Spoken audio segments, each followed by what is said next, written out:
Um, someone is from Singapore in here.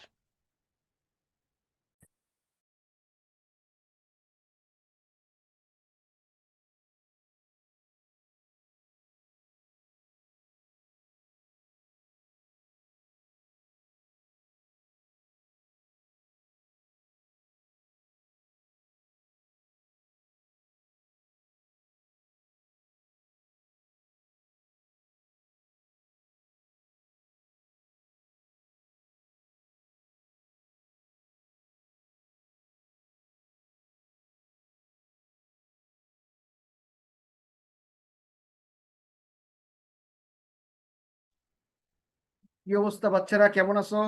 Good evening, sir. Good evening বাচ্চারা। তোমাদের ক্লাসে আসলে আমার সবচেয়ে বেশি ভালো লাগে, মানে যতগুলো ব্যাচ আছে সবচেয়ে বেস্ট ব্যাচ এটা। Thanks, sir. কি অবস্থা, তোমরা তো এখন অনেক ছোট, তো তোমাদের আরো 2 বছর আছে। মানে তোমরা থাকলে আমি সবচেয়ে নিশ্চিন্ত থাকতাম যে এরা চান্স পাবেই। মানে তোমাদের ব্যাচ এরা যদি কন্টিনিউ করো, আমি ওয়ান কাইন্ড অফ লিখে দিতে পারি যে তোমাদের ব্যাচ হলো, মানে যে কয়জন আছো সব টিকবে। ঠিক আছে, তোমাদের যে গ্রুমিং করা হয়েছে তোদের আমরা থাকবো নাকি জানি না, বাট তোমাদের আমি নিয়ে অনেক আশাবাদী যদি তোমরা ক্যারেটে পড়তে চাও ততদিন পর্যন্ত।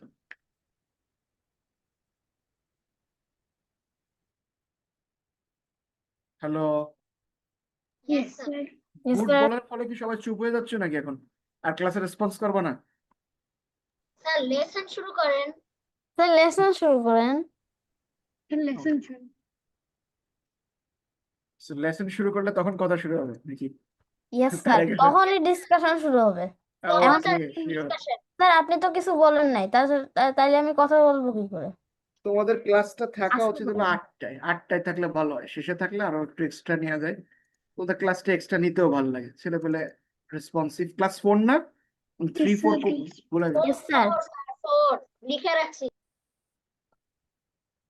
হ্যাঁ, সাফাতল জাবির লিখে রাখছে, ভেরি গুড। এই তোমরা সায়েন্স ফেয়ারে পার্টিসিপেট করছো লাস্ট, শুধু রাজস্বী না? Yes, sir. স্যার ওই উইন করি না, অলিম্পিক, অন্য একটা সেকশন উইন করছি। করছি স্যার, আমি করছি। আরেকটা জিনিস, তোমরা হলো ওই অলিম্পিয়াড হয় না বিভিন্ন, এগুলোতে মাস্ট পার্টিসিপেট করো। স্যার করি বুঝছো তো। ম্যাথ? এটা হলো যখন তুমি বিদেশে বাইরের দেশগুলোয় পড়তে যাবো, ভালো ভালো ভালো ভালো ইউনিভার্সিটি গুলোতে, তখন এই জিনিসটা খুব কাজে লাগে, বুঝছো? স্যার আমারটাও দিয়ে দিচ্ছি, দেখেন। বুঝিনি। স্যার আপনার যে কনফিউশন হয় যে ক্লাস 3 না 4, এটা কনফিউশন ইয়ে করে দিচ্ছি। এই কারণে লিখে দিচ্ছে স্যার আপনার জন্য এই নাম চেঞ্জ করছি, ক্লাস 4টা লিখে রাখছি। মানে তোমাদের দুইটা ক্লাস ব্যাচেরই ক্লাস হয় হলো এই দিনে। It makes me confuse. যাও 32টা শেষ করছিলাম নাকি জানি না, এখান থেকে শুরু করি। বই শেষ হয়নি আনো। তোমাদের পড়ায় মজা আছে জিকে, কারণ তোমরা অনেক ডাইভার্স জিনিস নোট করবে, আমার ভালো লাগবে আরো, নলেজ শেয়ার হবে। ব্রিটিশ ইসলাম আর তোমাদের দিয়ে হচ্ছে না, এই দুইটা ক্লাস শেষ হলে আর এগুলো নেব না। আচ্ছা, লিবারেশন ওয়ার শেষ করছিলাম কতদূর পর্যন্ত? এটা স্যার এই পেজটা আমরা শেষ করছি। এটা কতদূর পড়েছিলাম?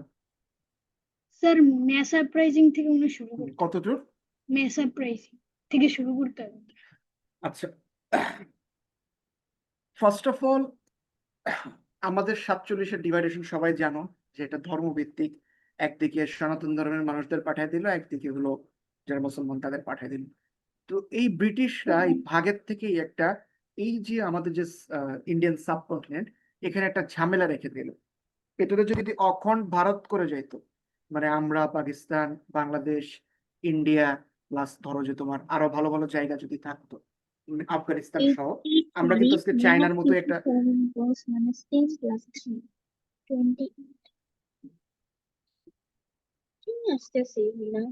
আমাদের কিন্তু মানে সিনারিওটা একটু ডিফারেন্ট হইতো। ঠিক আছে স্যার তখন কিন্তু আমাদের বাংলাদেশ আর ওয়েস্ট বেঙ্গল আলাদা একটা রাজ্য থাকে। হ্যাঁ, সে রাজ্য থাকুক, এক তো থাকতা, তখন ইউপিএসসি পরীক্ষা দিতা। এখন বিসিএস দাও, তখন ইউপিএসসি দিতা, যে 10 কোটি মানুষ পরীক্ষা দিচ্ছে 1 লাখ সিটের জন্য নাকি? 10,000 আইপিএস হবে সারা দেশে, পরীক্ষা দিচ্ছে 10 কোটি, এরকম হয়ে যেত নাকি? কারণ 200 কোটি মানুষ থাকতো, আমাদের পৃথিবীর সবচেয়ে পপুলাস কান্ট্রি হয়ে যেতাম। কারণ পাকিস্তানের 20 কোটি, আমাকে 18 কোটি, ইন্ডিয়ার হলো 140 কোটি, এই তো হয়ে যায় 178 কোটি। যাই হোক, তবে আমাদের সম্পদও ছিল, খুব একটা প্রবলেম হইতো না। যাই হোক, আসো মেইন যে কারণ পাকিস্তানটা কখনো উঠতে না পারার, তোমরা যদি 47-এর পরে দেখো, ইন্ডিয়ার কিন্তু অনেক ভালো ভালো পলিটিক্যাল লিডার উঠছে। ইউসি নেহরু, গান্ধী, মানে সুভাষ গান্ধীরা, এরা তো একটা পর্যায় পর্যন্ত নিয়ে গেছে। এরপর নেহরু আসলো, তারপরে তোমার হলো আটাল বিহারী বাজপেয়ী, করছে ওরা সেরকম লিডারশিপও দিয়ে গেছে। হ্যাঁ, ইন্দিরা গান্ধী, রাজীব গান্ধী, ঠিক আছে, এরা একটা ভালো লিডারশিপ প্রোভাইড করে দিয়েছে। ইভেন কারেন্টলি দেখো, মোদির আমরা যতই খারাপ বলি, ইন্ডিয়ার পার্সপেক্টিভে কিন্তু মোদি ভালো। তো তারা ভালো ভালো লিডারশিপ করছে। আজকে দেখো ওয়েস্টরা কি করতেছে, সরকার ফেলাই দিতে যাচ্ছে ইন্ডিয়ার, এবং অনেক দেশে দিচ্ছে, ইন্দোনেশিয়া, নেপাল, সব বিভিন্ন জায়গায়, কিন্তু বাইরে উঠতেছে না। কিন্তু কেন? সে পলিটিক্যাল স্কিলস এতটাই ভালো, সে সবকিছু হ্যান্ডেল করে ফেলাচ্ছে। স্যার বাট মোদি এই জিনিসটা পাকিস্তানের ল্যাকিংস ছিল, এবং পাকিস্তানের এই ল্যাকিংসটা হওয়ার সর্বপ্রথম দায়ী হলো পাকিস্তান আর্মি। সবসময় আর্মি ক্ষমতা নিয়ে নিছে পাকিস্তানে, এবং কি করছে, পাকিস্তানকে ডিস্ট্রয় করছে। ইভেন আজকেও ইন্ডিয়া পাকিস্তান যে ঝামেলা, এগুলো কিন্তু থাকে না। শুধু পাকিস্তান আর্মি কখনো চায় না যে এই ঝামেলা সলভ হোক, কারণ এটাই ওদের ব্যবসা, ঠিক আছে। So, এই কারণে পাকিস্তানে আজকে মানুষ খেতে পারে না, কিন্তু দেখা যায় একটা আর্মি অফিসারের ব্যাংক অ্যাকাউন্টে 10,000 কোটি টাকা, 1,000 কোটি টাকা, এরকম। এমন কোনো ব্যবসা নাই পাকিস্তানের যে ব্যবসা আর্মি করে না, সুই সুতারও ব্যবসা করে। তো এই কারণে পাকিস্তান আর্মি সবচেয়ে richest army in the world. আর এদের টাকার অভাব নাই, ফান্ডিং এর অভাব নাই, এগুলো দিয়ে টেরোরিস্ট ফান্ডিং করে। হ্যাঁ বাবা, বলো।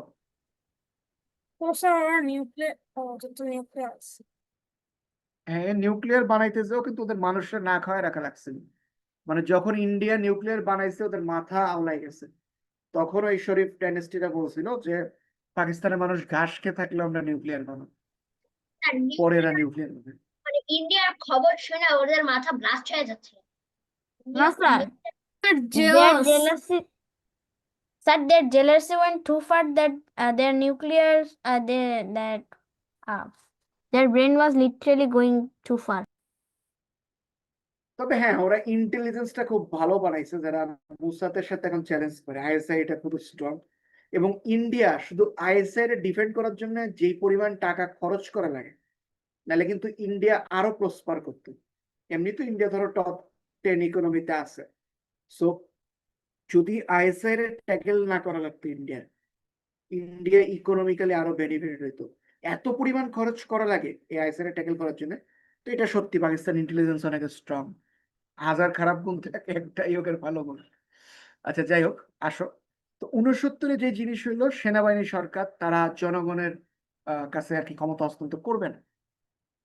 আর এবং আমরা জানি যে যুক্তফ্রন্ট নির্বাচন, যেটা 54, আচ্ছা, যুক্তফ্রন্ট নির্বাচন কিন্তু বাংলাদেশের যে স্বাধীনতা যুদ্ধ, এটা 6টা স্তম্ভ আছে, ঠিক আছে, 52, 54, 71, 69, 66, ঠিক আছে, 62, এই 6টা স্তম্ভর মধ্যে 54 যুক্তফ্রন্ট নির্বাচন ছিল একটা স্তম্ভ। কারণ এই প্রথমবার বাঙালিরা পাকিস্তানের ক্ষমতা পায়, এবং 56 দিনের জন্য তারা এই ক্ষমতায় থাকে, ঠিক আছে। এই যুক্তফ্রন্ট কেন বলে, 3-4টা পার্টি মিলে ক্ষমতায় আসছিল, ঠিক আছে। 69-এ যখন এই সেনাবাহিনী সরকার দীর্ঘদিন চালানোর পরে জনগণের হাতে ক্ষমতা দিতে চায় না, তখন এই যে কি করে শেখ মুজিবরা, তখন এই আন্দোলনটা করে। এই আন্দোলনে সরকারের ক্ষমতা ছেড়ে জনগণের নির্বাচন দিতে হয়। এটাকে মাস আপরাইজিং বা গণ অভ্যুত্থান বলে, আন্দোলন করে সরকারকে ফেলাই দিয়ে, ঠিক আছে, যেটা আমরা 24-এর গণ অভ্যুত্থানে বাংলাদেশে দেখছি। হ্যাঁ বলো ইশরাকায়েত। স্যার হ্যান্ড রেজ হয়ে গেছিল। আবার আরেকটা জিনিস, গণ অভ্যুত্থান কিন্তু রেগুলার হয় না, অনেক বছর পর পর একবার হয়। সেই বাংলাদেশে 69-এ হয়েছে, তারপর হয়েছে 91-তে স্বৈরাচার সরকার এরশাদের পতনের সময়, মানে হলো 22 বছর। সেই 91-এর পরে 29, 33 বছর পরে এই যে আওয়ামী লীগের গণ অভ্যুত্থান। তো 3টা গণ অভ্যুত্থান স্যার, তো বাংলাদেশে হয়েছে, বলো। স্যার কয়দিন পর পরে বিভিন্ন দেশে একটা না একটা গণ অভ্যুত্থান হচ্ছে। কয়দিন আগে নেপালে হয়ে গেল, এখন হচ্ছে মাদাগাস্কারে। প্রত্যেকটা দেশেই এখানে একটা কোনো ইন্টেলিজেন্স বাহিনী কাজ করতেছে সব জায়গায় ইয়ে করার জন্য। যাই হোক, সরকারের স্যার প্রতি Gen Z protest. they don't like their presidents. হুম। আচ্ছা স্যার আসো, এগুলারে জেনজি প্রোটেস্ট বলতেছে সবাই। আচ্ছা হবে একটা, যাই হোক এত ডিপ খেটে লাভ নেই। 66 6 দফা ছিল, এরকম বিভিন্ন কিছু ছিল, এবং সবচেয়ে বেশি আন্দোলনটা জমছিলই কিন্তু এই স্টুডেন্ট এবং টিচারদের অ্যারেস্ট করার কারণে। ঠিক আছে, সো এগুলো এত ডেপথে লাগবে না, কারণ এখন দেখবো আর এগুলো নিয়ে এত প্রশ্ন হবে না, নাহলে আমি অনেক ডেপথে পড়াইতাম, কারণ আমরা বিসিএস এই পড়ে অভ্যস্ত হয়েছি। ঠিক আছে, যাই হোক এখন একটু চেঞ্জ আসছে। সো এই হলো গণঅভ্যুত্থানের ঘটনা। 4টা ছবি দেওয়া আসলে, যে আসাদ, জহুরুল হক, শামসুজ্জোহা, ও এই যে রাজশাহীর ভাইস চ্যান্সেলর শামসুজ্জোহা, এর অ্যারেস্টের পরে আন্দোলনটা আরো ভয়াবহ হয়েছিল, বুঝছো। তো যাই হোক, মাস আপরাইজিং এর পর প্রেসিডেন্ট আইয়ুব খান পাকিস্তানের forced to step down, Ayub Khan পড়ে গেল, ইয়াহিয়া খান আসলো। ঠিক আছে, ইয়াহিয়া খানও একই কাজ করলো, আওয়ামী লীগ জিতার পর স্যার তাকে ক্ষমতা এমন দিল না। একটা অবস্থা হয়েছে, আইয়ুব খান তো নেমেই গেল আইয়ুব খানের কর্মকাণ্ডের জন্য, এখন ইয়াহিয়া খান হইলো গিয়ে ইয়োর মতো আবার সেটা ফিরে আনলো, সেই একই কাজ। এক্স্যাক্টলি, এবং টিক্কা খান যখন আসলো, ওরা তো বলা হয়তো বেলুচিস্তানের কসাই টিক্কা খান, এই টিক্কা খানটা এরপরে আসছিল ক্ষমতা। এরা হলো বাংলাদেশেরও কিন্তু বুচার অফ ঢাকা ইউনিভার্সিটি, কারণ ঢাকা ইউনিভার্সিটিতেও কিন্তু ওরা ওই রাতে প্রায় মানে লক্ষ লক্ষ বাঙালি মারছিল 25শে মার্চ কালো রাতে। তো সেই ঘটনাগুলো এখানে হাইলাইট করা হয়েছে। ঠিক আছে, আর এটা কিন্তু অনেক বড় একটা ফ্যাক্টর, স্যার কোন আমার এখানে ইউনিভার্সিটির একটা কারেন্ট ভাইস নাই আর আমি চ্যান্সেলর। রুমে একা রইছি। ভয় করতেছে? স্যার বুচার শুনে অনেক হরর গেমে বুচারের বিষয়টাই বেশি থাকে, যেমন যেমন মিস্টার মিড, এখন ওইটার নাইটমেয়ার আমার মাথায় চলে আসছে। অতিরিক্ত গেম এডিকশন। আচ্ছা যাই হোক, সো একটা ইউনিভার্সিটির শিক্ষক, একটা ইউনিভার্সিটির ভাইস চ্যান্সেলর, এগুলো অনেক বড় বিষয়। তো এখানে অ্যারেস্ট করলে তাদের একটা যে স্টুডেন্ট পাওয়ার থাকে, তারা কিন্তু এটারে ছেড়ে দেয় না। এই কারণে আন্দোলনগুলো ভয়াবহ হয়, যখন কোনো স্টুডেন্টের উপর আক্রমণ হয় বা কোনো শিক্ষকের উপর, বিশ্ববিদ্যালয়ের স্টুডেন্ট বিশ্ববিদ্যালয়ের শিক্ষকের উপর আক্রমণ হয়। ঠিক আছে, আচ্ছা এবার 1971 এর ওয়ার। 7 মার্চ বঙ্গবন্ধুর হিস্ট্রি স্পিচ, যেটা ইউএন রিকগনাইজ করছে। ঠিক আছে, সো এবারের সংগ্রাম আমাদের মুক্তির সংগ্রাম, এবারের সংগ্রাম আমাদের স্বাধীনতা সংগ্রাম, মুক্তিযুদ্ধের যে অনুপ্রেরণা 7 মার্চ, সেই জিনিসটার বিষয় এখানে। আচ্ছা 25শে মার্চের গণহত্যা নিয়ে কিছু কি লিখছে? আচ্ছা 25শে March, the Awami League leaders talk with Yahya Khan, invalidating all the dialogues, the Pakistani army attack Rajarbagh police. আচ্ছা, attack Rajarbagh police line, EPR, এবং প্রথম কিন্তু প্রতিরোধ করছিল ইপিআর। ঠিক আছে, এরাই কিন্তু ফার্স্ট প্রতিরোধ করছে বাংলাদেশের থেকে। আচ্ছা আচ্ছা, বঙ্গবন্ধুরে অ্যারেস্ট করে নিয়ে যায় ওই রাতে, এবং জিয়াউর রহমান 26শে মার্চ কালুরঘাট বেতার কেন্দ্র দিয়ে ইন্ডিপেন্ডেন্স ডিক্লারেশন করে। আবার তার পরের দিন তার এই ডিক্লারেশনটা করতে হয় বিহাফ অফ বঙ্গবন্ধু শেখ মুজিবুর রহমান। কারণ একটা দেশের পলিটিক্যাল হেড পাতে কেউ পারে না এই ঘোষণাটা করতে, এই কারণে on behalf of Bangabandhu Sheikh Mujibur Rahman আবার করে নেন। আচ্ছা এরপর হলো 70-এর নির্বাচনে যারা জিতছে, মানে আওয়ামী লীগ, তাদের নেতৃবৃন্দ যারা ছিল, তারা মিলেই কি করলো, তারা মিলেই মুজিবনগর গভর্নমেন্ট ফর্ম করলো। 10 এপ্রিল 17 এপ্রিল শপথ নিয়ে তাজউদ্দিনের নেতৃত্বে উপপ্রতিযোগিতাটা পরে কন্ডাক্ট করা হলো। তবে তাজউদ্দিন ইজ দ্যাট ক্যারেক্টার যেটার আমরা আসলে সত্যি কথা বলতে খুব একটা চর্চা করিনি, বাট মুক্তিযুদ্ধের সবচেয়ে সুপ্রিম ক্যারেক্টার ছিল তাজউদ্দিন। তাজউদ্দিন যদি তখন মোস্তাকদের কথা শুনে বঙ্গবন্ধুরে ছাড়াই নেয়, তাহলে যুদ্ধ হয় না, যুদ্ধ থেমে যায়। কিন্তু তাজউদ্দিন ওই টাইমে খুব ম্যাচিউরিটি শো করছে, সবাই সাথে কনসাল্ট করে ইন্ডিয়ার সাথে একটা ডিপ্লোমেসি করে ওয়ারটা কন্ডাক্ট করছে। তাজউদ্দিন না থাকলে মুক্তিযুদ্ধ হইত না। সেই তাজউদ্দিন ছিল বাংলাদেশের ফার্স্ট প্রাইম মিনিস্টার। হ্যাঁ, এটা সবচেয়ে খারাপ গুণ, যে জিনিসটাতে আমি সবসময় আর কি বলে থাকি, এটা আগেও বলতাম এখনো বলি। তাজউদ্দিনের ক্যারেক্টারটারে কখনো আগে হাইলাইট করা হয়নি। যে তাজউদ্দিন এত কিছু করছে, সেই তাজউদ্দিনের প্রথমে প্রাইম মিনিস্টার থেকে সরাই দেওয়া হলো, তারপরে তারে মানা হলো অর্থমন্ত্রী, অর্থতে ফেল করলো, তার পার্টির সেক্রেটারিদের সরাই দিল, সদস্য দিল। সো তাজউদ্দিনের সাথে যে ধরনের জিনিসগুলো হয়েছে এগুলো আসলে খুব অন্যায় হয়েছে। আচ্ছা, মোটামুটি এখানে খুব বেশি একটা কিছু নাই। আর এগুলো এত পড়ারও মানে আসবে না, এত পড়ার দরকার নেই। আচ্ছা, okay. আচ্ছা, এই যে রাজাকার, আল বদর, আল শামস, এরা কিন্তু মেইন শয়তানটা কেন বলতো? কেন তারা মেইন শয়তান? কারণ স্যার এরা পাকিস্তানি আর্মিদের কথা শুনতেছিল। স্যার এখানে ওদের সবচেয়ে মাথার বড় বিষয় মধ্যে কি? আর এরাই হচ্ছে অনেক অনেক গণহত্যা চালাইছে অনেক। আচ্ছা, একটা সিম্পল জিনিস বোঝো, খুব ঠান্ডা মাথায় বোঝো। ধরো কালকে আমরা আমেরিকার মতো অনেক অস্ত্রশালী হয়ে গেলাম, অনেক ধনী হয়ে গেলাম, এবার ইন্ডিয়া আক্রমণ করতে গেছি। ঠিক আছে, ধরো ইন্ডিয়া আক্রমণ করবে। এখন ইন্ডিয়ার কিছু তুমি চেনো? চেনো কিছু? তাহলে কার হেল্প লাগবে ওইখানে? লোকাল কারণ। তাহলে এরাই হলো সেই শয়তান, যে শয়তানরা মানুষদের মারতে হেল্প করছে। ঠিক আছে, ফাইনালি এখান থেকেই যুদ্ধটা যদি কারো নষ্ট করে, রাজাকাররা নষ্ট করছে সবচেয়ে বেশি, আল বদর, আল শামসেরা। ফাইনালি যাই হোক, মুক্তি বাহিনী সহ তখনকার যে ইন্ডিয়ান আর্মি ছিল সবাই মিলে যুদ্ধ করেই বাংলাদেশকে স্বাধীন করছে। এটা 16 ডিসেম্বরে বাংলাদেশ স্বাধীনতা পাইছে। Thank you. অথচ আমার এবার ইচ্ছা ছিল কি, যে তোমাদের মানে যখন বছর শুরু হয়েছে, কি ব্যাপার, কে কল দিল?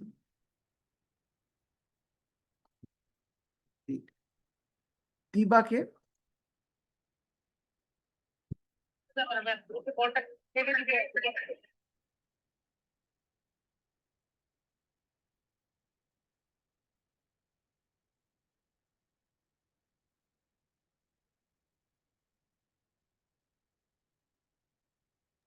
জলদি জলদি পড়া শেষ করে দেন এটা।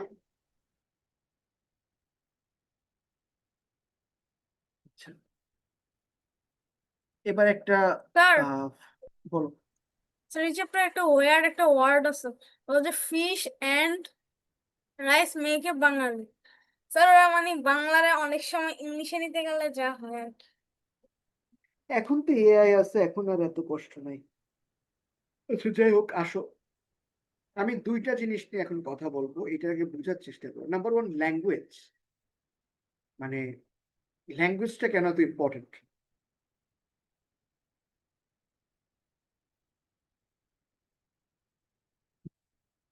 একবার ল্যাঙ্গুয়েজ, ড্রেস, এই দুটা কেন ইম্পর্টেন্ট?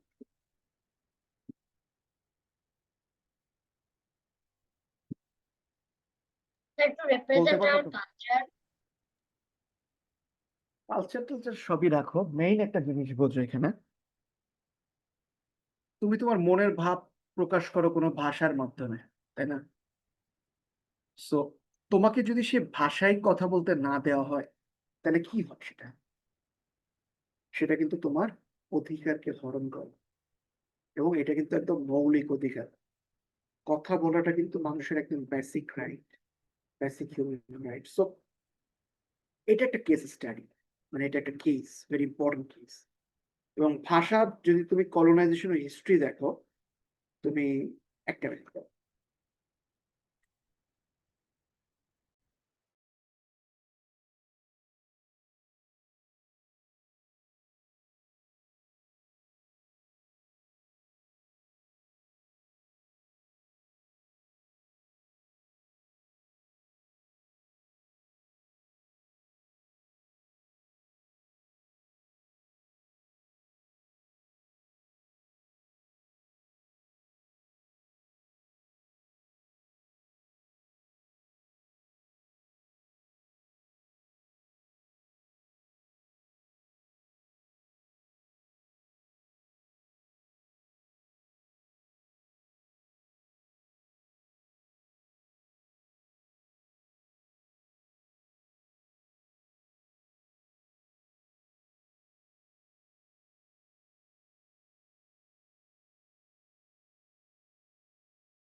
আচ্ছা, হ্যাঁ বাবা।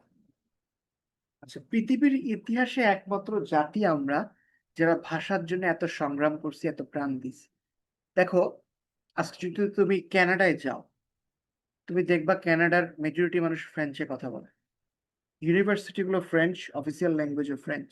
অনেক ইউনিভার্সিটির রিকোয়ারমেন্টই থাকে ফ্রেঞ্চ পারতে হবে। কেন? কারণ ফ্রেঞ্চ কলোনাইজেশন এমন ভাবে করছে, ওইখানে মানুষ ফ্রেঞ্চ ভাষা, তাদের ভাষাও পাল্টাই দিছে। আচ্ছা, সেকেন্ড, ইউরোপের অনেক কান্ট্রি আছে যেখানে ফ্রেঞ্চ রিকোয়ারমেন্ট থাকে, আফ্রিকা স্পেশালি আরেকটা জায়গা। তোমরা কি জানো ফ্রান্সের আরেকটা জায়গা আছে ইউরোপের বাইরে? Yes sir, yes sir. কে বলছো তোমাদের এটা? স্যার আমি ইউটিউবে দেখছি। এটা ধরো ফ্রান্স, ফ্রান্সের সাউথ আমেরিকা এরকম ছোট্ট একটা জায়গা আছে, ওটার নাম হলো ফ্রান্স গিনি।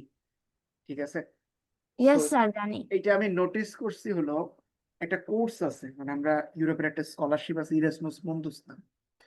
সো ওই স্কলারশিপের আন্ডারে একটা জায়গা আছে ফ্রেঞ্চ গিনি। সো আমি সেই দেশটা দেখে I started searching for that. So তখন এটার ডিটেলসটা আমি জানতে পারি। সো সবচেয়ে বাজে কলোনাইজেশন করছে ফ্রেঞ্চ, এরা ভাষায় পাল্টাই দিছে বিভিন্ন জায়গায় যে। ঠিক আছে? ইউরোপের একমাত্র দেশ, মানে একমাত্র বলতে ইউরোপিয়ান ইউনিয়নের একমাত্র দেশ, তুমি নেদারল্যান্ড বাদে আর কোথাও দেখবা না কেউ ইংলিশে কথা বলে। প্রত্যেকে তার নিজস্ব ভাষায় কথা বলে। ঠিক আছে? আচ্ছা, যাই হোক, আসো। পাকিস্তান, ফ্রান্স আইডলাইজ করতে চাইছি। হুম, আচ্ছা, পোশাক হলো একটা মানুষের আহ মধ্যকার কালচার হোক, বা তার যে ইচ্ছা হোক, বা তার, এটাকে বলতে পারো মার্জিত দেখার একটা বিষয় হইতে পারে, বা যে কোনো কিছু হইতে পারে। এক একটা মানুষের কাছে এই পোশাকটা এক এক ধরনের দাম। কেমন? আমাদের কাছে আমরা একটু পোশাকটা পছন্দ করি যে আমাদের যে মানব দেহ, এটার বেশিরভাগ জায়গা যাতে কভার পায়। আবার যদি তুমি আফ্রিকায় যাও, ওদের কালচারটা একটু ভিন্ন, তারা এতটা কাপড় পরে না। তো পোশাকের স্বাধীনতা, যেই বাংলাদেশের সংবিধান হোক বা আন্তর্জাতিক যে ধরনের মানবাধিকারের নিয়ম আছে, এখানে কোনো পোশাকের ক্ষেত্রে বাধা নেই। যে কোনো মানুষ যে কোনো ধরনের পোশাক পরতে পারে। ঠিক আছে? এই দুইটা জিনিস একটা কালচারের জন্য খুব ইম্পর্টেন্ট। একটা হলো জাতিগত বৈশিষ্ট্য, এর মধ্যে ভাষাও পড়ে, এর মধ্যে ড্রেসও পড়ে। So culture, to preserve our culture, two things are very important. Number one language, number two dresses. So আসো, let's discuss and dive deep into it.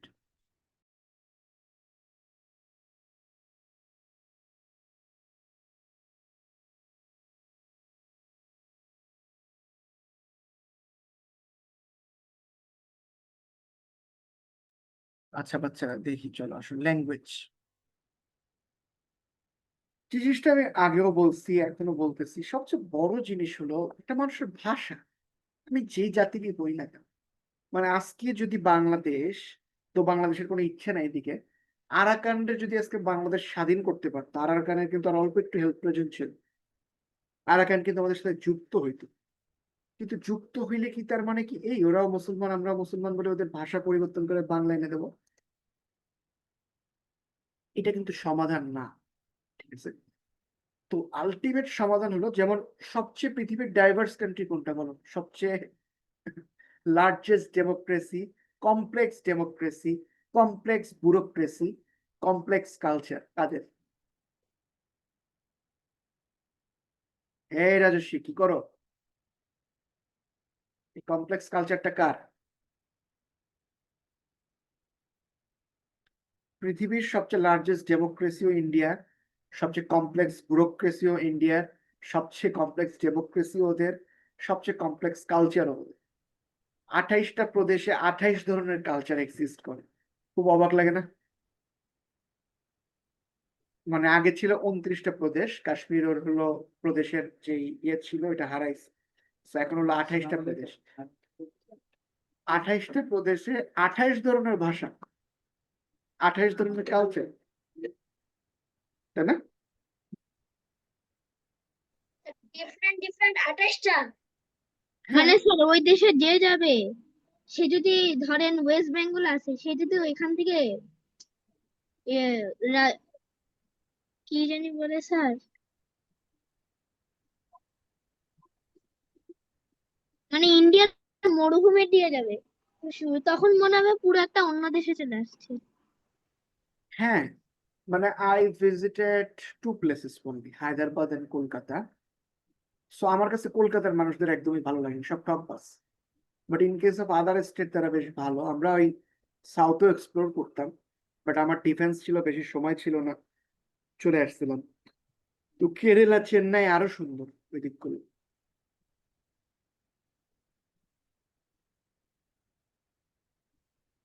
আসো ফিমেল ড্রেস।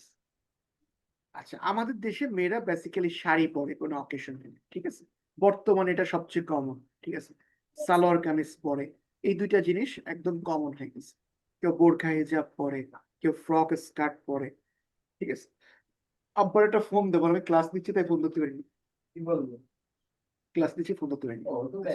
এরপর হলো জুয়েলারিস কিন্তু এখন আর আগের মতো পড়তে দেখো, আগের মতো কিন্তু এখন আমি দেখি না এতটা ইয়াং জেনারেশনের মধ্যে গোল্ড বা এরকম কিছু পরে। সবাই কিন্তু ইমিটেশন পরে, তাই না? এত ফ্যাসিনেশন নাই most গলার জিনিস। স্যার মোস্ট হচ্ছে স্যার গোল্ড পড়া না দামের কারণে ফার্স্ট অফ অল, আবার অনেকজন আছে মানে ভালো লাগে না এটা বলছে। দাম না, ভার নিতেই বিরক্ত লাগে। আমি ইউজুয়ালি কালচার প্রোগ্রাম গুলো দেখছি কি চুড়ি পরে, হাতে আংটি পরে, এর বেশি কিছু কিন্তু মানে গলায় সবাই পরে না, অল্প পড়লে অল্প কিছু চেন কানের দুল। বাট গলার আইটেমটা আমি খুব কম ইউজ করতে দেখছি আর কি, ইউনিভার্সিটিতে আর কি। যাই হোক, তো এই এই বেসিক আইটেম একটু এখন হলো কপালে ফুল দেয়, নতুন ট্রেডিশন হয়েছে, এই জিনিসগুলোই, কপাল না সরি মাথায়। সো এটা মোটামুটি আমাদের দেশের ফিমেলদের ড্রেস। আবার ইন কেস অফ মেল, ধরো ভিলেজের দিকে লুঙ্গি পরে পুরুষরা, না শহরেও পরে অনেক পুরুষরা লুঙ্গি, মানে একটু মুরব্বী যারা তারা দেখবা যে এই পরে। আচ্ছা, আর শার্ট প্যান্ট পরে, গেঞ্জি পরে, বিভিন্ন কিছুই পরে। যাই হোক, ধুতি পরতে আমি দেখিনি এখনো কাউরে, তোমরা দেখছো? দেখছি সিনেমায়। না স্যার, আমি বাংলাদেশে এটা পাইনি আসলে। যাই হোক, মুসলিম ম্যানরা পাঞ্জাবি বাংলাদেশের পাঞ্জাবি পরে। সিনেমায় দেখছি। হম, কিসে আমরা মাছে ভাতে বাঙালি, হ্যাঁ এখন বলো কি বলতেছিল এখানে কে কে কি বলতেছিল বলো। আর ওই ছেলেটার নাম কি? ছুটি দেখছিলাম ইসে একটা মুভিতে। ইফতি না কি নাম, ওই যে সানিম কি বলতেছিল জন্য এই মাছে ভাতে বাঙালি নিয়ে। ইয়েস স্যার এটা There is a saying, fish and rice make a বাঙালি নাকি? আচ্ছা, স্ট্যাপল ফুড মানে কিন্তু প্রধান খাদ্য। আমরা কিন্তু এই ভাত বাদে বাঁচি না। আর আরেকটু বড় হলে স্যার দেখবা যে মাছ বাদেও বাঁচবা না। বলো। স্যার ভাতের মধ্যে মানে স্যার স্যার ভাত ওদের এত পছন্দ কেন এটাই বুঝি না, সব ভাত খেতে ভালো লাগে। ভাত ছাড়া আর কি খাবা গো? মানে মানে স্যার রুটি আমারও খাবো। মানে এখন তোমাদের যে বয়স, এই বয়সে ভালো লাগে। আমিও তোমাদের বছর বয়সে মাছ পছন্দ করতাম না, আমি এই যে ইভেন আর বিফও পছন্দ করতাম না, শুধু চিকেন এন্ড আদার আইটেম খাইতাম। বাট যখন শুধু চিকেন ভালো লাগে আর আর এই যে যখন বড় হয়েছি, এখন এসে সব ভালো লাগে, মাছ ভাত। স্যার কিন্তু এখন কিন্তু আর বিরিয়ানি পোলাও ভালো লাগে না। বলো। স্যার স্যার বিরিয়ানি পোলাও অনেক ভালো লাগে। বলো বাবা। স্যার আমার ফিশ ভালো লাগে, আমার চিকেন ভালো লাগে, আমার মাটন ভালো লাগে, মানে আমি Very সবই good. ভালো। আমার মাটন মাটন অতটা পছন্দ না আমার। মেনলি ফিশটা খুবই পছন্দ সত্যি বলতে। মানে আমারে তুমি হলো চাইনিজ বিরিয়ানি শুধু পোলাও খাইতে ফিশ দিবা, ফ্রাই পছন্দ, ফিশ ফ্রাই। আর আরেকদিকে ফিশ দিবা, আমি ফিশই খাবো, বুঝছো? এত স্যার পছন্দ ফিশ ফিশ। ফ্রাই, আমার স্যার ফিশ ফ্রাই ভালো লাগে। স্যার ফিশ বলো। বারবিকিউ। না, ফিশ ফ্রাই না, একদম ভুনা স্বাভাবিক রান্নাই ভালো লাগে। হ্যাঁ স্যার বারবিকিউ। আচ্ছা, আসুন। এবারে ডাল খায়, মাংস খায়, বিভিন্ন কিছু খায়, ভেজিটেবল, স্যার শাক স্পাইসেস। ভালো লাগে। আরেকটা জিনিস স্যার আমাদের শাক দেশের, স্যার বলো। শাক করলা এগুলো একটু ভালো লাগে না। শাক আর করলা আমার করলা খুব পছন্দ, মানে ওই উস্তে তো খুবই পছন্দ। উস্তে আচ্ছা স্যার, শুটকি ফুটকি। চায়নারা যে এত উল্টাপাল্টা খাবার খায়, ওদেরকে একটু ডিসগাস্টিং লাগে না? স্যার এটা হলো কি ডিসগাস্টিং বাবা, দূরে একটা স্যার অভ্যস্তর বিষয় আছে। বলো। স্যার ওদের স্টমাকে কিছু হয় না, ওরা তো মানে স্যার কালো পোকার ওরা রোস্টেড পোকার টেরান্টুলা খায়। আচ্ছা, একটা স্যার আমি সিম্পল জিনিস বলি। 0.001% খাইলেও আমার পেট খারাপ হয়ে যায়। স্যার ওদের স্টমাক ওরা তো কিরকম? আরে মরে যাবা। তারপরে তেলাপোকা খায় ফেলে। আচ্ছা, ট্যারেন্টুলা স্পাইডারও আমি একটা ছোট ঘটনায় বলি। দেখো, অভ্যাস না করলে কেন পারে না। মানে আমার বাবা কাছ থেকে আমি লাইফে খুব একটা জিনিস শিখছি, এটা হলো principles. Is a man of strict principles. খুবই স্ট্রিক্ট, খুবই আইন কানুন মানে একটা আদর্শ বাবা যেমন। তো ছোটবেলাতে কিন্তু আমাদের পাখি, হরিণ, দই, খুলনার মানুষ এগুলো খুব খায়। এগুলো কিন্তু কোনো কিছু আমাদের খাওয়ানো হয়নি একটাই কারণে, কারণ এটা নিষিদ্ধ। পাখি মারা, হরিণ মারা কিন্তু আইনগতভাবে নিষেধ বাংলাদেশে। আমার একবার হরিণ আমি ফার্স্ট টেস্ট করলাম, মানে আমার নিজের বাবার রান্না হলো যেদিন আমি জেএসসি তে গোল্ডেন পেলাম। That was the first day and one day যেদিন বাবা হরিণ খাওয়াইছিল। তো মানে এই যে আইনের বাইরে যে কিছু করানো পছন্দ করে না। তো পাখি এমন হয়ে গেছে, এখন আমার কেউ খাওয়াইলে আমি খেতে পারি না, আমার বমি হয় পাখি মাংস খেলে। তুমি যে জিনিসটা ছোটবেলা দিয়ে স্যার অভ্যাস হাঁসের করনি, মাংস। ওই না, হাঁসের মাংস সমস্যা হয় না, মানে এই জিনিস, যে জিনিসটা তুমি ছোটবেলাতে অভ্যাস করনি, তুমি সেটা পারবা না। ইভেন আমি ভেড়া বা উট দিলেও আমার বমি হয়ে যায়। তো আলটিমেটলি চাইনারা ছোটবেলা দিয়ে ওইভাবে অভ্যস্ত, তাই ওরা কিন্তু ওই জিনিসটায় কোনো প্রবলেম হয় না, বুঝছো? এই যে আমার অনেকে বলে যে এত বাইরে খাওয়া সমস্যা হয় না কেন, ছোটবেলা দিয়ে অভ্যস্ত ওই খেতে খেতে খেতে খেতে খেতে। তো এটা স্যার ওরা ডিপেন্ড যে করে তোমার হ্যাবিট। ছোটবেলায় খাইতো এগুলা, ওদের কি পেটে ব্যথা করতো না? না না, বডির অ্যাডাপটিভ ক্যাপাসিটি অনেক ভালো, অ্যাডাপ্টেশন করে ও নেয়। স্যার ওরা তো লাইক হেলদি ফুডও খায়, মানে সবজি এইসব খালি খায়, এর জন্য ওদের অ্যাডাপ্টেশন সিস্টেমটা অনেক ভালো বডি, এর জন্য ওদের স্যার তেমন। এই যে এই খাবারগুলো আমার এখন আর ভালো লাগে না, একসময় পাগল ছিলাম। পোলাও, মাংস, বিরিয়ানি, খিচুড়ি, স্যার পোলাও এখন আমার ভালো লাগে না, আমার ফ্রাইড রাইস ভালো লাগে।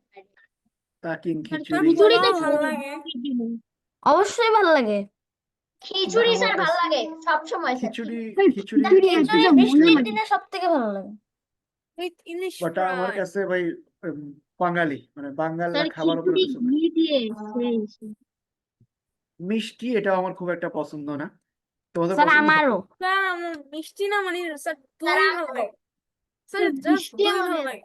স্যার ইয়েস মিষ্টি স্যার, আমার শুধু দই আর কিচ্ছু না। আমরা আর কিন্তু স্যার বাংলাদেশের রসমালাই মানুষ হলো অনেক। অনেক কম। স্যার অনলি দই, দই, দই পারফেক্ট। স্যার ওকে, দই ছাড়া একটু রসমালাই, আর কিছু না। মিষ্টি খাইলে মানে রসগোল্লার জন্য কিরকম মানে একটু আর স্যার টাইপ চুইংগাম। লাগে। বাংলাদেশ কিন্তু মিষ্টিতে বেশ আগায়। তো আমাকে চিনি হয় না নিজস্ব তো, কিন্তু রসগোল্লা, পায়েস, তারপরে দই টই সবই কিন্তু, চমচম, এগুলো কিন্তু সব ফেমাস। স্যার আমরা এই ভ্যাকেশনের ভিতরে এতটাই লাকি ছিলাম, লালাখালে গেছি ঘুরতে। সো এখন এই সময় এমন বৃষ্টি পড়ছে, আমরা তো এখন জানি না। প্রথমে তো রোদ ছিল, তারপর এখন বাইরে কি খাবো বাইরে কি খাবো, এখন সময়ও ছিল না।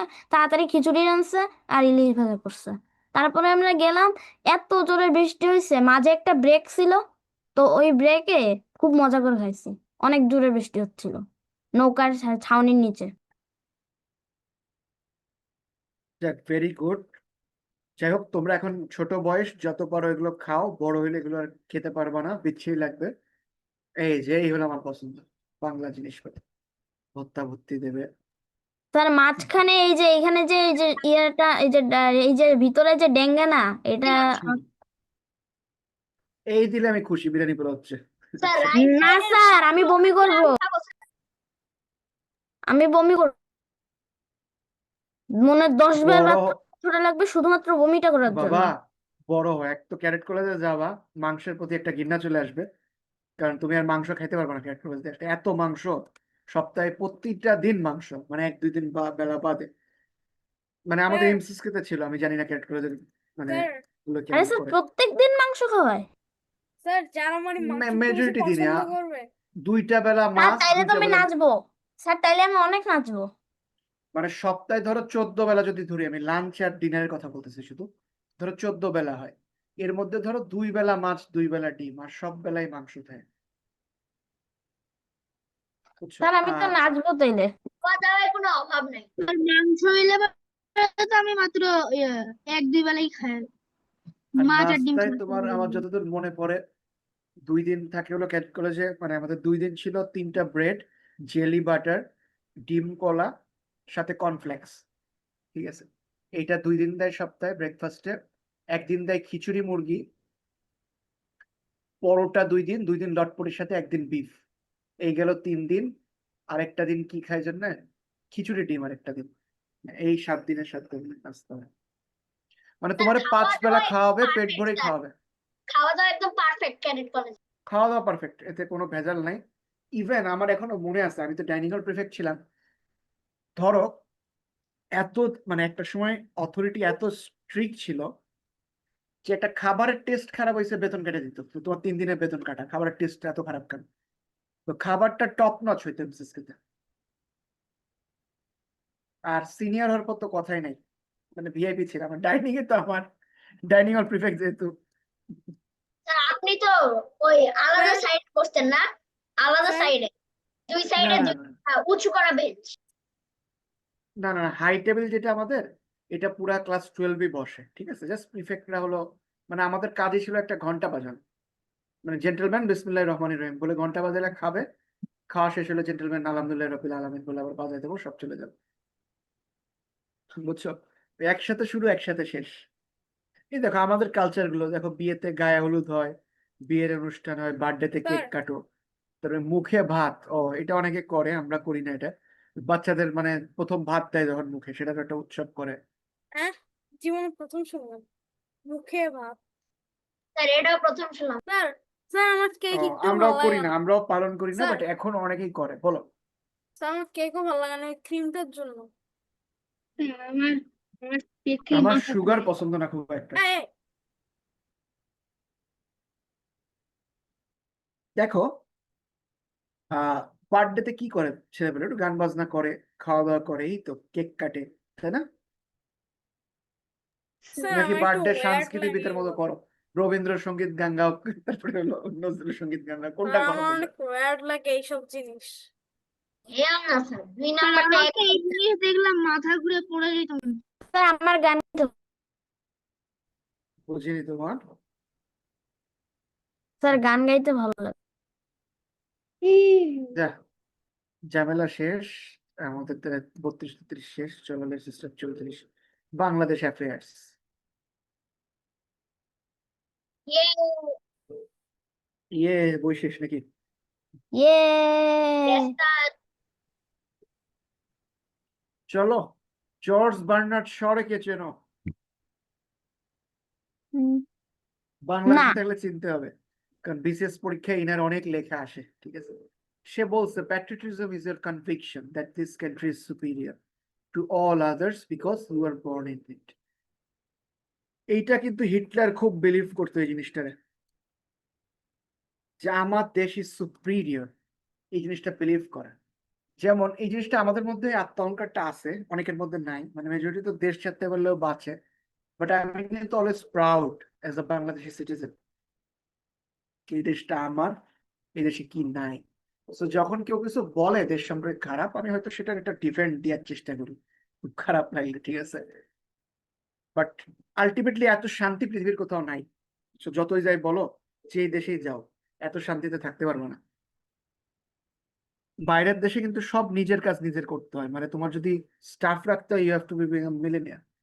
বাট তুমি বাংলাদেশের মতো জায়গায় মানে যাই ইনকাম করো, সেই যে শান্তিতে খাওয়া দাওয়া করতেছো, কোনো কাজ করা লাগে না, ঘুরতেছো ফিরতেছো, মানে এই জিনিস কিন্তু পারবা না অন্য দেশে। বাংলাদেশে প্রচুর ন্যাচারাল রিসোর্স আছে, ঠিক আছে। সবচেয়ে সায়েন্সের বেশি একটা আছে আমাদের হলো, বলো। স্যার এটা নিয়ে সায়েন্সের একটা চ্যাপ্টার আছে। সবচেয়ে বাস বেশি আছে চ্যাপ্টার 7 নম্বর স্যার। Natural resources. সবচেয়ে বেশি আছে আমাদের ব্লু ইকোনমিতে, মানে বে অফ বেঙ্গল। এখন কথা হলো যে স্যার তাহলে বে অফ বেঙ্গল থেকে তেল তোলে না কেন?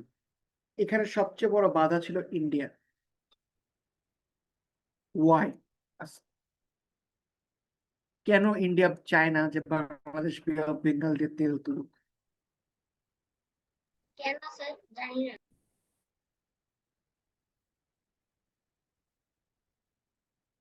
বাংলাদেশের ভালো গুণও আছে, খারাপ গুণও আছে, সব মিলাই তো মানুষ। তো এখানে যে ব্যারিয়ারটা ছিল, দেখো করোনার মধ্যে বাংলাদেশের রাশিয়া বলল যে তোমরা আমাদের কাছ থেকে ডাইরেক্ট তেল নাও, অপরিশুদ্ধ তেল নাও, পরিশুদ্ধ করে ইউজ করো। তাহলে বাংলাদেশে তেলের দাম কমে যায়, বাংলাদেশ বললো নেবো না, ওরা কি করবে, ইন্ডিয়ার কাছে তেল বেচবে, সেটা পরিশুদ্ধ করে ইন্ডিয়া পাঠাবে, তারপর বাংলাদেশ কিনবে। তো ইন্ডিয়া এটা পরোক্ষভাবে চায় যে বাংলাদেশ একটা বাফার স্টেট হোক, ঠিক আছে। সো এই যে ন্যাচারাল রিসোর্স, এটা যদি বাংলাদেশ উঠায়, বাংলাদেশ স্বয়ংসম্পূর্ণ হয়ে যাবে এবং বাংলাদেশ কি হবে, সেলফ ডিপেন্ডেন্ট হয়ে যাবে। এই জিনিসটা এরা চায় না। ওরা কি চায় বাংলাদেশ ওদের থেকে ইকোনমিক বিজনেসটা করুক? না, তা ইকোনমিক ডিগ্রেডমেন্ট চায় না, মেইন কথা যে ইকোনমিক্যালি ডিপেন্ডেন্ট হবে ওদের উপর, মানে স্যার বুঝছো? তেল পেঁয়াজ রসুন এসব ওদের এভরিথিং থেকে এভরিথিং কাঁচা বাজার, এভরিথিং কাঁচা মানে বাজার কন্ট্রোল করতে চায়, এক কথায় বাংলাদেশ কন্ট্রোল করতে চায়। যেখানে শেখ হাসিনা এগ্রি করছিল। কেউই ভালো না, কেউ ফেরেস্তা না, একজন ইন্ডিয়ার গোলামি করে, একজন করে পাকিস্তানের গোলামি। আচ্ছা যাই হোক, এইটা আমরা স্কিপ করি। তো এই তেলগুলো বিভিন্নভাবে বাধা দেওয়া হয়। তো আরো একটা মেইন প্রবলেম, বাংলাদেশের এত ইনভেস্টমেন্ট ছিল না। মানে একটা তেলের খনি কিন্তু হলো তুলা মুখের বিষয় না, it's about billion billion dollars, 10 billion 20 billion dollars লাগে। তো ফরেন ইনভেস্টমেন্ট করলে ভয় পায় যে সব তেল দেখা গেলো উত্তোলন করে নিয়ে চলে গেল। তো এই ব্লু ইকোনমিক যেটা সাইড, একটা হলো ডিপ সি, আর একটা হলো ওইখানে যেসব খনিজ আছে, এই দুইটা জায়গায় বাংলাদেশের এটা ফোকাস করতে হবে, করে এইসব জায়গায় আগাইতে হবে।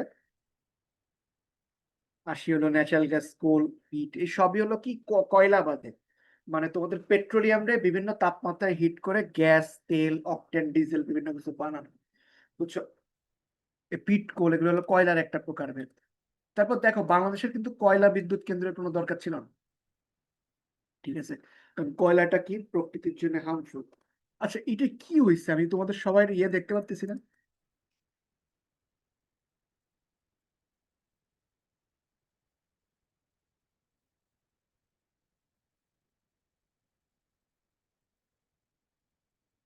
সবার চেহারা আসতেছে না কেন?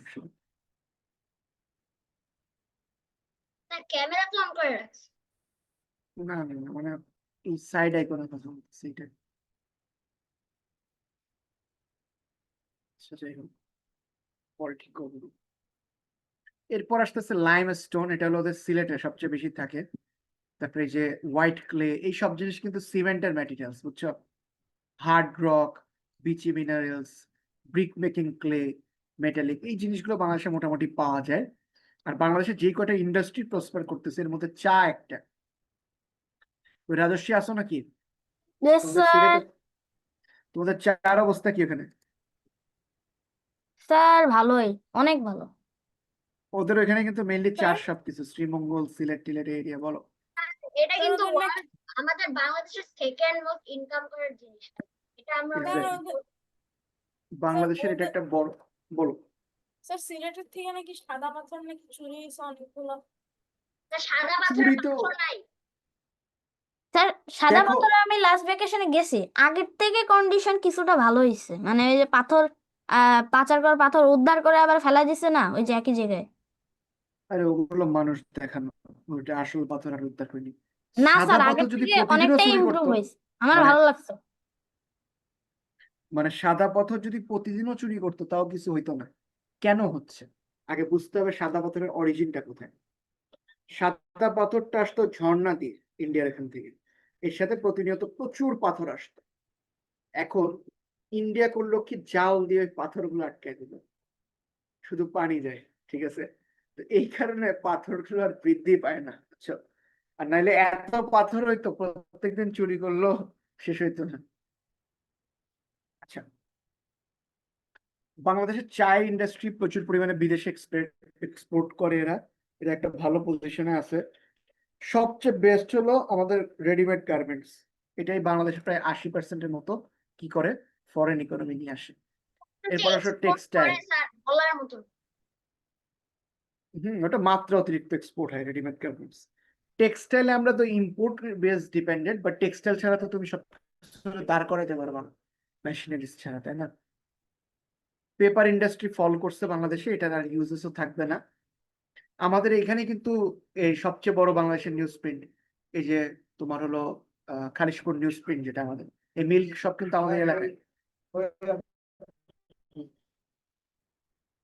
নিউজ পেপারও পরিমাণে বাংলাদেশ এখন আপডেট হইতে পারেনি। তবে লেদার অ্যান্ড লেদার গুডস এখানে কিন্তু খুব আগাচ্ছে, মানে ভালো প্রসপার করতেছে বাংলাদেশ। গভর্নমেন্ট একটা সুবিধা দিছে, যদি তুমি লেদার এক্সপোর্ট করতে পারো, 100 টাকা লেদার এক্সপোর্ট করলে তোমার 10 টাকা দিবে গভর্নমেন্ট, বুঝছো, ইনসেন্টিভস হিসাবে। সিমেন্ট বেশ ভালো বাংলাদেশে, বাংলাদেশের সিমেন্ট কোরিয়া সহ বিভিন্ন দেশে যাচ্ছে। তারপরে আসি সুগার, এই চিনির ইন্ডাস্ট্রিতে আমরা পিছাই গেছি, এটা আমাদের আরো বাড়াইতে হবে। ফিশ প্রসেসিং আমাদের এই খুলনায় ছিল, রূপসার এখানে সব, আস্তে আস্তে এগুলো হারাই যাচ্ছে, এটা আসলে খুব দুঃখজনক বিষয়। ওষুধ শিল্পে বাংলাদেশ সবচেয়ে আগায়। আচ্ছা, এক একটা করে করে প্রশ্ন করি মেইন মেইন ইন্ডাস্ট্রি গুলো। প্রথমে বলো, বাংলাদেশ সবচেয়ে বেশি ঔষধ এক্সপোর্ট করে কোন দেশের কাছে? কে বলতে পারবে? স্যার কি? বাংলাদেশ সবচেয়ে বেশি ঔষধ এক্সপোর্ট করে কোথায়, মেডিসিন? ইউরোপে? নো, সবচেয়ে বেশি এক্সপোর্ট করে হলো বাংলাদেশ, 1 মায়ানমার, 2 ব্রাজিল, 3 শ্রীলঙ্কা। এই 3টা দেশে সবচেয়ে বেশি বাংলাদেশ কি করে, ওষুধ এক্সপোর্ট করে। চা এক্সপোর্ট করে ইন্ডিয়ার দিকে সবচেয়ে বেশি। আচ্ছা, রেডিমেড গার্মেন্টস বাংলাদেশ সবচেয়ে বেশি করে হলো 1 আমেরিকা, 2 ইউকে, 3 হলো জার্মানি, 4 ফ্রান্স। এই লিস্ট আপ ডাউন হইতে পারে। আচ্ছা, এই দুইটা ইন্ডাস্ট্রি মেইন, এটা মনে রাখবে, এগুলো আসে অনেক সময়। কেমিক্যালস বাংলাদেশে নাই, শুধু বাইরের থেকে ইম্পোর্ট করে। এবার দেখো কেমিক্যালসে কি প্রবলেম হয়, মানে বাংলাদেশে কেউ ব্যবসা ভালোভাবে করতে চায় না, এটা হলো সমস্যা। ধরো 5 লিটার কেমিক্যাল আনছে, ওর মধ্যে ধরো 50 লিটার পানি মেশানোর কথা, ও মিলায় 500 লিটার পানি, ঠিক আছে, এইভাবে কেমিক্যাল বেচে বেচে ধনী হয়ে যায়। কিন্তু দেখবা যারা কেমিক্যালে ব্যবসা করে বাংলাদেশে খুব দ্রুত ধনী হয়, এই কারণে হয়। প্রধান খাবার তো একটু আগেই পড়লা, রাইস, সবজি, হুইট মুইট এসব গেল। আচ্ছা, jute is called the golden fibre of Bangladesh, major crops এর মধ্যে কেন? আচ্ছা, জুটরে কেন, why jute is called the golden fibre of Bangladesh, কেউ বলতে পারবা? স্যার বাংলাদেশের উর্বর মাটি আছে এবং পারফেক্ট এনভায়রনমেন্ট আছে, যা যেখানে জুট প্রচুর পরিমাণে গ্রো করতে পারে। বাংলাদেশ এর সোনালী আঁশ বলা হয়তো, কারণ একটা টাইমে বাংলাদেশের মেইন ছিল হলো জুট এক্সপোর্ট করা, এটার উপর ডিপেন্ড করে বাংলাদেশ চলত, ঠিক আছে। বাংলাদেশ পৃথিবীর মধ্যে সবচেয়ে হাইয়েস্ট জুট এক্সপোর্ট করতো। এখন বাংলাদেশ সেকেন্ডে চলে আসছে, it's very bad luck, India একে চলে গেছে এখানে, মানে আমাদের ছাড়াই গেছে ইন্ডিয়া। এটা ডিউ টু আমাদের ল্যাক অফ পলিসি এবং প্র্যাকটিস। চালে আমরা স্বয়ংসম্পূর্ণ যথেষ্ট আছে, তারপরেও কেন ইম্পোর্ট করা লাগে এটা জাতীয় জানতে চাই, ঠিক আছে। আলুর অবস্থা বাংলাদেশের ভালো, চা। আরেকটা মজার বিষয় তোমাদের বলি, বাংলাদেশে টোবাকো ইন্ডাস্ট্রিজ গুলো 1 নাম্বার, আর 2 নাম্বার গুলো হলো মদের একটা ইন্ডাস্ট্রি আছে, এটাকে চিনিকল বলে, কি চিনিকল যেন ভুলে গেলাম, মানে কেরু অ্যান্ড পু। এই দুইটা ইন্ডাস্ট্রি কখনো বাংলাদেশে আজ পর্যন্ত স্বাধীন হওয়ার পর থেকে কোনোদিন লস দেখায়নি, কোনোদিন ট্যাক্সে ফাঁকি দেয়নি, কোনোদিন ভ্যাটে ফাঁকি দেয়নি, ঠিক আছে। বাংলাদেশের সিগারেট আর মদের যে কোম্পানি, তারা কোনোদিনও সরকারের ট্যাক্স ফাঁকি দেয়নি আজ পর্যন্ত। খুব ইন্টারেস্টিং না বিষয়টা। সবচেয়ে প্রফিটেবল কেরু অ্যান্ড পু, আজ পর্যন্ত কোনোদিন লসও দেখায়নি। আচ্ছা, ম্যাঙ্গো গেল, জ্যাকফ্রুট, ব্ল্যাক প্লাম, বিভিন্ন ধরনের ফলের কথা এখানে বলা হচ্ছে। আরেকটা জিনিস, তোমরা কি জিআই পণ্য কি জানো, জিআই প্রোডাক্ট গুলো কি কি? Yes sir. আচ্ছা, বাংলাদেশে এখন মনে হয় 41টার বেশি জিআই প্রোডাক্ট আছে। জিআই প্রোডাক্ট বলতে বললে হলো জিওগ্রাফিক্যাল ইন্ডিকেটর, মানে একটা স্পেসিফিক জিওগ্রাফিক লোকেশনে ওই প্রোডাক্টটাই শুধু হয়, আর পৃথিবীর কোথাও হয় না। তো বাংলাদেশে যেমন ইলিশ, ফজলি আম, ঠিক আছে, এরকম বিভিন্ন ধরনের আমের ক্যাটাগরি আছে, নাটোরের কাঁচাগোল্লা, বগুড়ার দই, এই জিনিসগুলো কিন্তু সব বাংলাদেশের জিআই পণ্য, মানে এটা শুধু বাংলাদেশেই হয়। আমি স্যার রিসেন্টলি যশোরের কই? যশোরের যশোরের কই কি একটা জিআই প্রোডাক্ট? যশোরের যশোরের দই, আরে না, না স্যার, যশোরের কই কই মাছ। নট শিওর, দেখতে হবে, 41টা টোটাল আছে। এই যে সেই ইলিশ বা হিলসা, এই নিয়ে যত যুদ্ধ। তো বাংলাদেশে ফ্রেশ ওয়াটার আর সল্ট আজকে ওয়াটার আমি ফিশ লিটারালি ইলিশ খাইছি। Very good. হিলসা, রহু, কাতলা, মৃগেল, পুঁটি, এগুলো হলো আমাদের দেশীয় ফ্রেশ ওয়াটারের মাছ। আর সল্ট ওয়াটারে হয় পোয়া, বাটা, তাপসী, রূপচাঁদা। এটা মনে হয় আমাদের সবচেয়ে ফেভারিট, রূপচাঁদা না সল্ট ওয়াটার ফিশের মধ্যে। চট্টগ্রামে এত বড় বড় রূপচাঁদা। আচ্ছা, Yes, কমন sir. যেটা সবাই পালন করি, একটা হলো নবান্ন বা পয়লা বৈশাখ, দুইটাই তো একই নাকি আলাদা আলাদা? স্যার আলাদা। আলাদা আলাদা। নবান্ন কি? নবান্নটা হলো কি হেমন্তর সময় যখন নতুন ধান ওঠে তখন তখন ওইটা নতুন ধানের পিঠা দিয়ে এখন এটা আয়োজন করে, এখানে নতুন চালের পিঠা পিঠা বানায়। আর পয়লা বৈশাখটা হলো গিয়ে বাংলা বছরের প্রথম দিন যখন বরণ করে তখন মেলা হয়, উৎসব হয়, এটাই আর কি।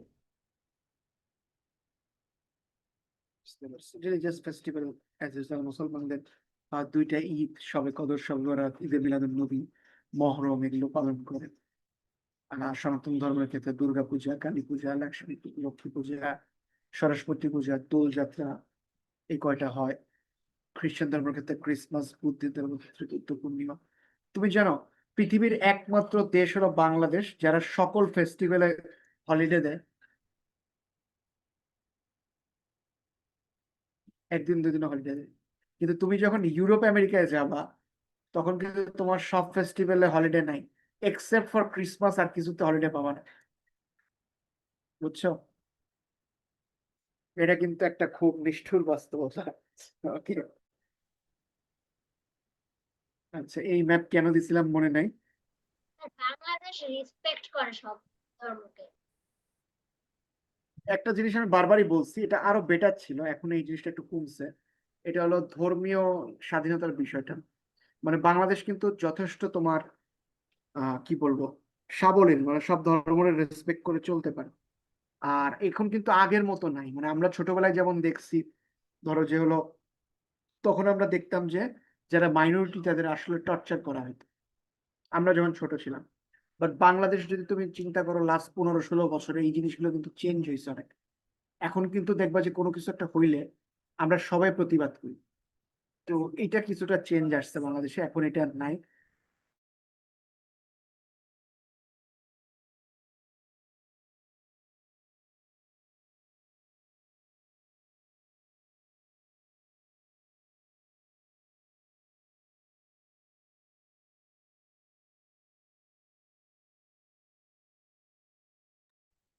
That is carved now like a Statue of Liberty. Sir internet connection. Sir, you are not audible.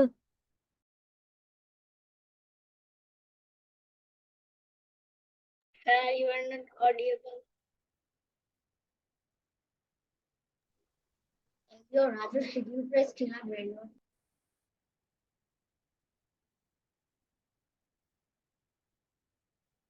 Rajoshi, Uh, Rajoshi, you press Tina Brain. huh? I know that sucks. I play, obviously. Hey, you know, I'm Team Sammy, so shut up. Not Team Sammy, that's a Sammy monkey, understand? So shut up. Here, Rajushi, let's play. That's like a Jandal monkey. Jandal sucks. Shut up, don't talk about Jendal. At first look at your Sammy and then who stinks like poop and then talk about At Jendal. least he gives good update. Not like yours, like Jandal who doesn't give any good update. And at least not like your Sammy who who lets others hack, then still your brain rots. He doesn't even have any protection from And hacking. what is it called? Okay, bro, whatever you think, I don't care. No. Suppose your base is locked and someone is hacking and then stole something from your base. What someone is hacking?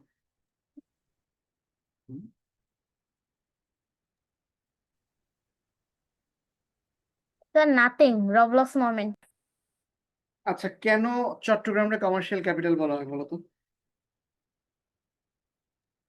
Sir এইখান থেকে বেশিরভাগ আমদানি মানে এইখান থেকে বেশিরভাগ মাল transport রপ্তানি করা হয়। স্যার চিটাগাং বলো। কমার্শিয়াল যাওয়া হয় স্যার আমি চিটাগাং বাংলাদেশের 91% এক্সপোর্ট এন্ড ইম্পোর্ট হয় চট্টগ্রাম পোর্টের থেকে। স্যার অনলি ওইটাই 9% হয় বলতেছি। মোংলা পোর্ট থেকে। স্যার স্যার স্যার বাকি 9%। 9% হয় হলো আমাদের মোংলা পোর্ট দিয়ে। পতেঙ্গ তো আরাকানটা স্বাধীন করলে আবার চট্টগ্রাম পোর্টে একটু চাপ কমবে, কারণ এই আবার চট্টগ্রাম পোর্ট কিন্তু আমরা একা না, ইন্ডিয়া ইউজ করে চট্টগ্রাম পোর্ট, তারপর তোমার হলো নেপাল ইউজ করে, ভুটান ইউজ করে। তবে আরাকান স্বাধীন হলে সুবিধা হবে কি, যে আরাকানের ওই পোর্টটা ব্যবহার করলে একটু বাংলাদেশের পোর্টের উপর চাপ কম। আচ্ছা এইবার বলো, আগের দিন ক্লাস 3 মানে তোমাদের পরের যে স্টুডেন্ট তারা ভুল করছে, ইন্ডিপেন্ডেন্স ডে কোন দিন আর ভিক্টোরি ডে কোন দিন বলো, আর কেন? Sir independence day 26 March and Victory Day is 16 December. March. কেন, Y? Sir, because there was declared that there will be independence on 26th Sir, March because and the independence One was is declared on 26th March and Bangladesh gained independence on 16th December. সবচেয়ে interesting বিষয়, class 3 একজন আমি বলতেছি বাংলাদেশের স্বাধীনতা দিবস কবে, বলে 21শে ফেব্রুয়ারি। সো আমি ওদের কাছে হোমওয়ার্ক দিছি এটার বিষয়ে।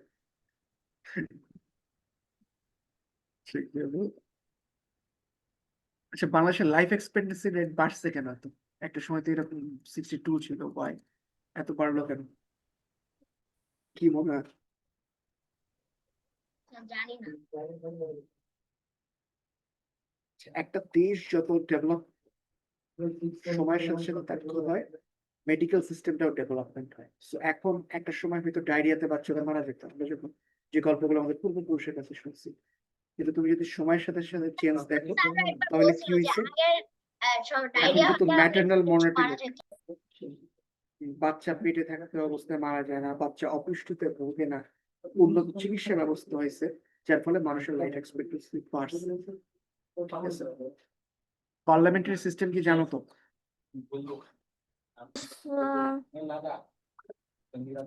আচ্ছা আমার স্লাইড চেঞ্জ হয়ে গেল কিভাবে? পার্লামেন্টারি সিস্টেম তো জানো কিভাবে হয়? পুরোটা জানি না, আপনি একটু বুঝিয়ে দিলে ভালো। পার্লামেন্টারি সিস্টেমটা হলো একটা দেশকে বিভিন্ন কনস্টিটিউয়েন্সিতে ভাগ করা। বাংলাদেশের ক্ষেত্রে কি করা হয়, 300টা কনস্টিটিউশন বাংলাদেশকে ভাগ করা হয়। এই যে ধরো ঢাকা এক, না এরকম যেসব নাম হলো শুরু। এরপর ওইখানে যে মানুষরা ভোটার থাকে তারা ভোট করে, তাদের যে মেম্বার অফ পার্লামেন্ট আছে তাকে আর কি, যে বিভিন্ন পার্টি মনোনয়ন দেয়, সেখান থেকে জনগণ যার ইচ্ছে ভোট দেয়। সেখান থেকে যে এমপি নির্বাচিত হয়, যারা যে পার্টি 151 সিটস পায় পার্লামেন্টে, তারা গভর্নমেন্ট ফর্ম করে। গভর্নমেন্ট ফর্ম করার পর কি হয়, তারা সেখান থেকে একজন প্রাইম মিনিস্টার সিলেক্ট করে। সেই প্রাইম মিনিস্টার মন্ত্রিসভার ঘোষণা দেয়, তারপর একটা স্পিকার নির্বাচন হয়, স্পিকার নির্বাচন হওয়ার পর প্রেসিডেন্ট নির্বাচন হয়, ফাইনালি রিজার্ভ সিটের নির্বাচন হয়। রিজার্ভ সিটে 50টা মেয়েরে সিলেক্ট করে গভর্নমেন্ট। এই ক্ষেত্রে হলো প্রত্যেক 6 সিটের জন্য একটা মেয়ে সিট পাবো। মোটামুটি এটাই আর কি, ছোট করে পার্লামেন্টারি সিস্টেমটা। আচ্ছা ডিভিশন 8টা, ডিস্ট্রিক্ট 64টা, সিটি কর্পোরেশন 12টা, মানে অ্যাডমিনিস্ট্রেটিভ ডিভিশনটা তো জানো। মানে প্রথমে বাংলাদেশে 8টা বিভাগে ভাগ করা হয়েছে, 8 ডিভিশনস। প্রত্যেকটা ডিভিশনে মিনিমাম 5 to 6 ডিস্ট্রিক্ট নিয়ে, ম্যাক্সিমাম আরো বেশি, 64 ডিস্ট্রিক্ট হয়েছে। প্রত্যেকটা ডিস্ট্রিক্টের আন্ডারে 5 থেকে 6টা মিনিমাম উপজেলা নিয়ে হয়েছে, 495টা উপজেলা। প্রত্যেকটা উপজেলার আন্ডারে মিনিমাম 5 থেকে 6টা ইউনিয়ন হয়ে হয়েছে 4534টা ইউনিয়ন। এক একটা ইউনিয়ন হয়েছে 3-4টা গ্রাম, এভাবে হয়েছে 86,000 গ্রাম। এবার পলিটিক্যাল পজিশন কি, গ্রামের সর্বোচ্চ পদ হলো মেম্বার, ঠিক আছে, আর ইউনিয়নের সর্বোচ্চ পদ হলো ইউনিয়ন পরিষদের চেয়ারম্যান। মানে এই সিস্টেমে আর কি জিনিসটা রান হয়েছে। উপজেলার ক্ষেত্রে উপজেলা পরিষদের চেয়ারম্যান, জেলার ক্ষেত্রে জেলা পরিষদের চেয়ারম্যান। এইভাবে লোকাল গভর্নমেন্ট সিস্টেমটা ভাগ হয়েছে। এরপর আসে শহর অঞ্চল, যেটা বিভাগীয় শহরের শহর অঞ্চল, সেটার ক্ষেত্রে সিটি কর্পোরেশন আর তার কিছু ওয়ার্ড কাউন্সিলর থাকে। আবার যেটা উপজেলা পর্যায়ে হলো শহরী অঞ্চল, সেটার বলে পৌরসভা। এরকম 330টা আছে। পৌরসভার হয়ে হলো পৌর মেয়র, এন্ড এই সিস্টেমে আর কি বাকি সিস্টেমটা চলে। সো এই পর্যন্ত থাক, নেক্সট দিন আলোচনা করব। ঠিক আছে, সে পর্যন্ত ভালো থাকো, সুস্থ থাকো। আসসালামু আলাইকুম বাই স্যার। স্যার, আল্লাহ হাফেজ স্যার। চুপ, রাজর্ষি চার্জ নাই, ঝামেলা করো না।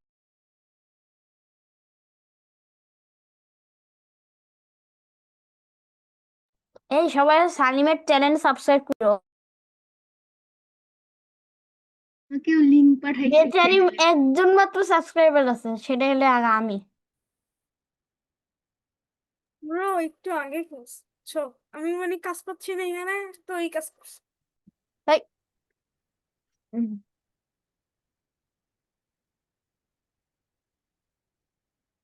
at first lock your base, then come flex.